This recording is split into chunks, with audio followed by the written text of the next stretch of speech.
एक समय की बात है। राधानगर एक सुंदर गांव था। उस गांव में रवि और कृष्ण नामक दो लोग रहते थे। रवि बड़ा ही ईमानदार आदमी था तथा अपनी दरैयादिली के लिए पूरे गांव में प्रसिद्ध था। वह प्रत्येक व्यक्ति की जरूरत पड़ने पर मदद करता था। वहीं दूसरी तरफ कृष्ण, जो कि बड़ा ही लालची तथा दूसरों से ईर्ष्या का भाव रखने वाला व्यक्ति था।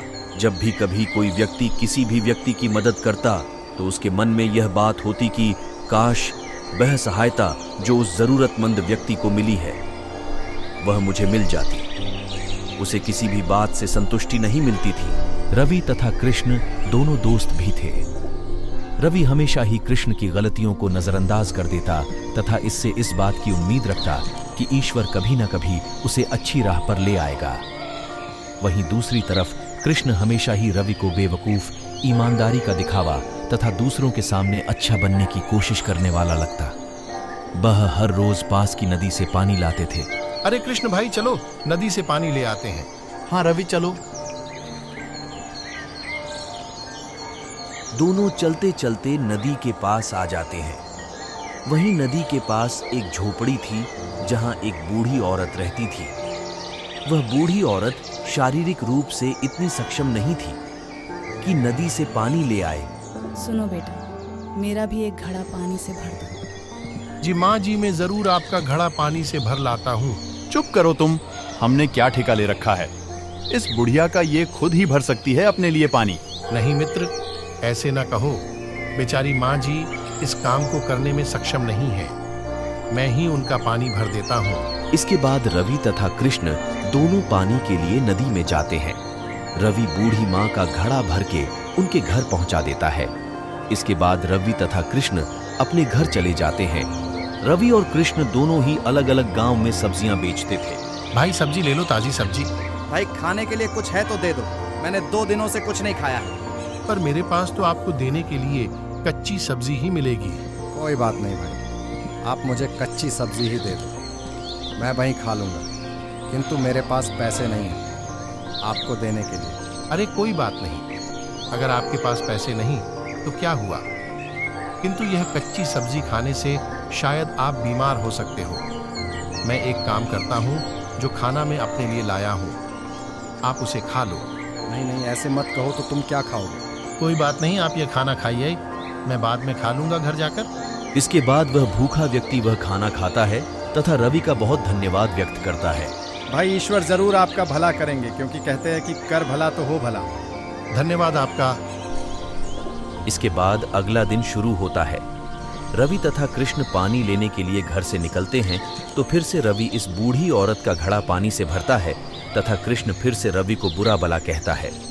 यह किस्सा कई दिनों तक चलता रहता है।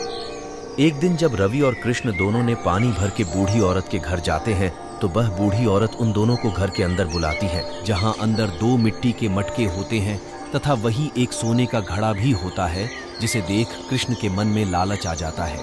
क्या यह घड़ा सोने का है? हाँ बेटा, ये सोने का ही घड़ा है। आप क्या करोगे इस घड़े का? आप ये घड़ा मुझे दे दो। क्यों नहीं बेटा, मैं यह घड़ा तुम्हें ही दे दूंगी। क्या आप यह घड़ा मुझे आज ही दे दोगे? नहीं बेटा, अभी नहीं, समय आने पर मैं तुम्हें यह घड़ा दूंगी। कृष्ण के मन में बड़ा ही लालच था। वह बस किसी तरह उस घड़े को प्राप्त करना चाहता था।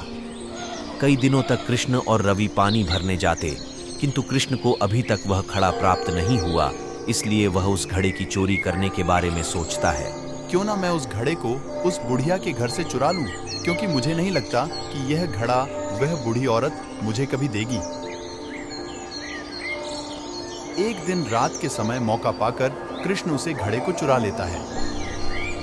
अगले दिन जब रवि कृष्ण के घर जाता है। अरे वो कृष्ण, चलो पानी लेने चलना है। नहीं, तुम जाओ, मुझे आज पानी की जरूरत नहीं है। ठीक है भाई, मैं चलता हूँ। ये रवि मूर्ख का मूर्ख ही रहेगा। चलो, मैं तो अपनी बुद्धिमती से सोने का घड़ा ले आया।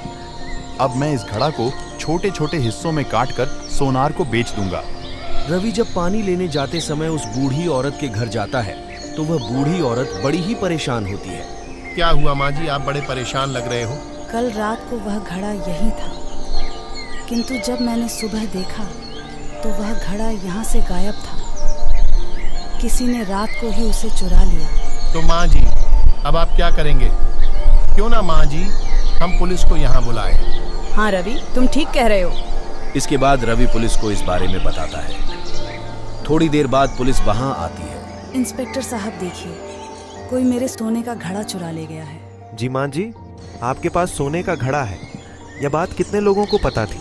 केवल 2-3 लोगों को, एक मेरा भाई जो एक बड़े व्यापारी थे, उन्होंने मुझे यह सोने का घड़ा दिया था, और मैं खुद, और तीसरा रवि और कृष्ण। ये कृष्ण कौन है रवि? जी वह मेरा दोस्त है। आज कहाँ है वह? जी वह घर पर ही होगा। इसके बाद पुलिस और रवि कृष्ण के घर जाते हैं तथा वहीं पुलिस को वह सोने का घड़ा भी मिल जाता है। मुझे माफ कर दीजिए, मैं लालच में आ गया था। इसके बाद कृष्ण को जेल में डाल दिया जाता है तथा घड़ा वापस उस बूढ़ी औरत को दे दिया जाता है। वह बूढ़ी औरत रवि की ईमानदारी से बड़ी प्रसन्न थी, इसलिए वह उस सोने का घड़ा रवि को ही दे देती है। इसलिए कहा गया है, करबला तो हो भला और ईमानदारी सबसे अच्छी नीति है। अगर आपको हमारी यह कहानियां अच्छी लगती है और आप इसी तरह की और कहानियां देखना चाहते हैं तो हमारे चैनल को जरूर लाइक और सब्सक्राइब करें और बेल आइकॉन दबाना न भूलें। धन्यवाद।